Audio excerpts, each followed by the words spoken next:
پیدل حج کرے، فرمایا مقام خانہ کعبہ کا طواف کرے، مقام اور وہ صفا مروہ پہ سعی کرے، اور وہ آب زمزم پیے، مقام ابراہیم پہ اس کی موت واقع ہو۔ علی کا بغض اگر سینے میں ہے تو ایمان پہ موت نہیں ہوئی اس کی۔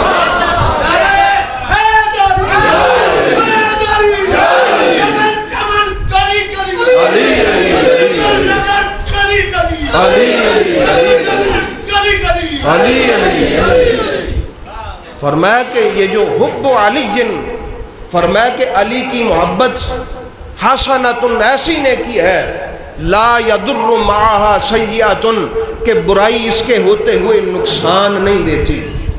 فرمایا بغض علی سیئۃ، علی کا بغض ایک ایسی بیماری اور ایسی برائی ہے کہ لا تنفع حسنۃ معہ، فرمایا کہ نیکی اس کی موجودگی میں نفع نہیں دیتی۔ مقصد کیا ہے؟ فرمایا اگر علی کی محبت ہے تو اس کا فائدہ یہ ہوگا کہ رب تعالیٰ اس کو توبہ کی توفیق دے کے بخش کے دنیا سے لے کے جائے گا۔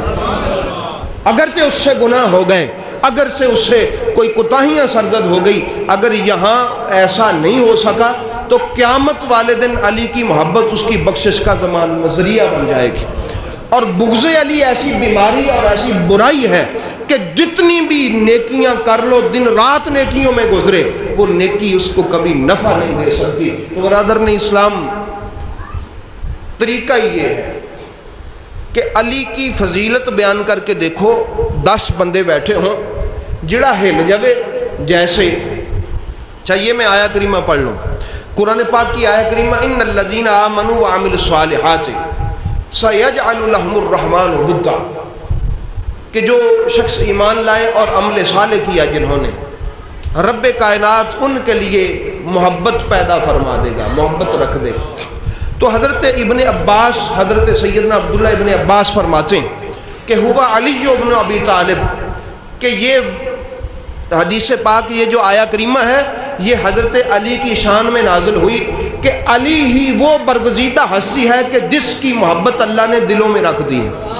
اور مولا کائنات کی دعا بھی انہوں نے آگے عرض کی کہ اللہ کے نبی کہ یہ جو خلیفہ ہے مولا علی، وہ عرض کیا کرتے تھے، اللہم اجعل لی عندک عہدا واجعل لی فی صدور المؤمنین مودہ، یا اللہ وہ جو عہد تو نے کیا ہے اس کو میرے لیے پورا فرما، اور مومنین کے دلوں میں میری محبت کا مقام فرما۔ ہر مومن کے دل میں علی کی محبت ہے، ہر مومن کے دل میں علی کی کیا ہے؟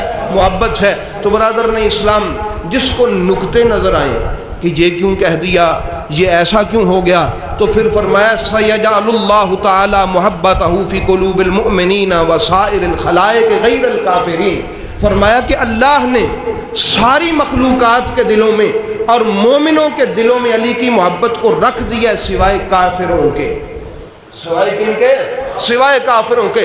تو برادران اسلام، جو مسند تدریس پہ بیٹھ کے یوں کہے کہ فلاں جگہ پہ بھی قصور علی کا تھا، فلاں جگہ پہ بھی قصور علی کا تھا، فلاں جگہ پہ بھی قصور علی کا تھا، یاد رکھ لیں وہ مسند پہ قاضی یا مفتی نہیں، کوئی ابلیس بیٹھا ہوا ہے۔ کون بیٹھا ہوا ہے؟ ابلیس بیٹھا ہوا ہے۔ تو برادران اسلام، آئیے قرآن پاک کی ایک دوسری آیہ کریمہ ہے، اس کو پڑھیں، اس کی میں شرح کروں، اور یا خوش ہوں یا اپنا فکر کریں۔ قرآن پاک کی آیہ کریمہ ہے وَقِفُوهُمْ إِنَّهُمْ مَسْئُولُونَ، فرمایا قیامت کا دن آئے گا، رب لوگوں کو اپنے سامنے کھڑا کر کے ان سے سوال کرے گا۔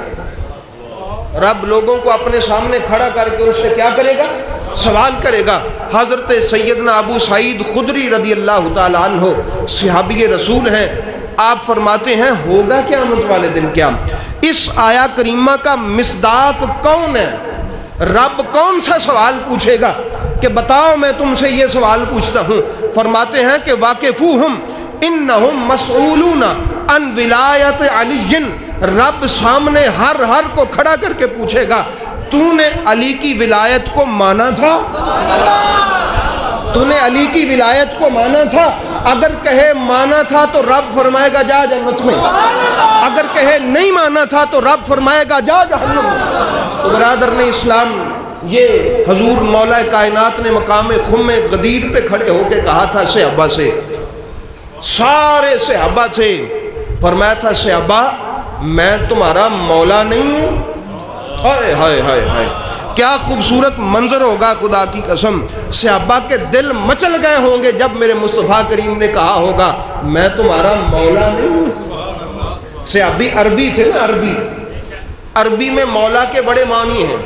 مولا کا معنی محبت والا بھی ہوتا ہے, قریبی بھی ہوتا ہے, دوست بھی ہوتا ہے, ساتھی بھی ہوتا ہے, دستگیر بھی ہوتا ہے, مشکل کشا بھی ہوتا ہے, حاجت روا بھی ہوتا ہے.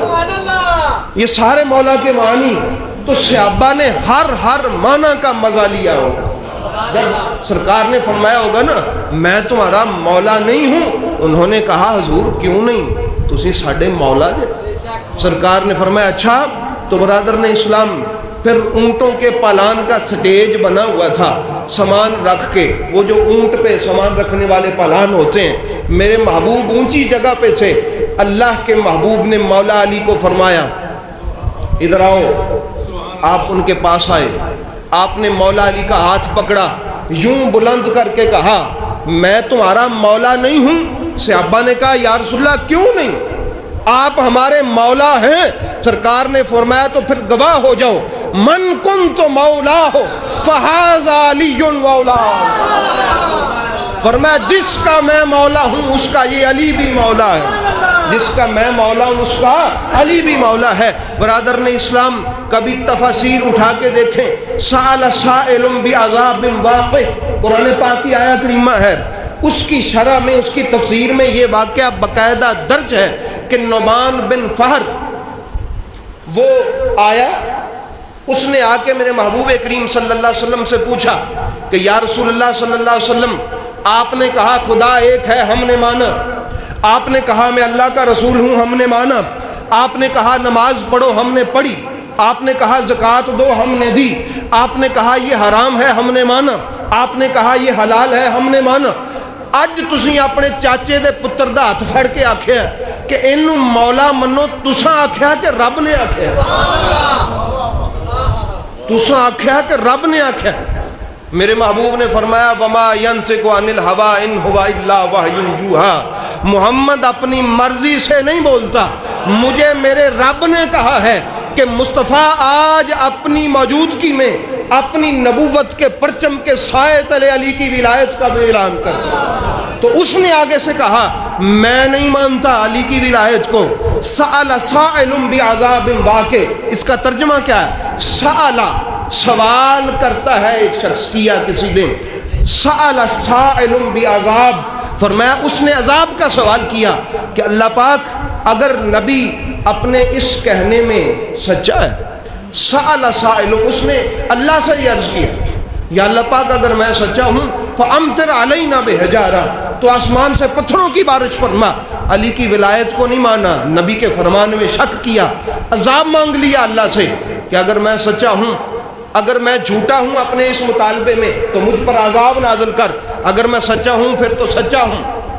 ہوا کیا, آسمان سے ایک پتھر آیا, واقع, اللہ پاک فرماتے ہیں عذاب پھر واقعہ ہو گیا, اس کے سر میں لگا اور نیچے سے نکل گیا, جدھر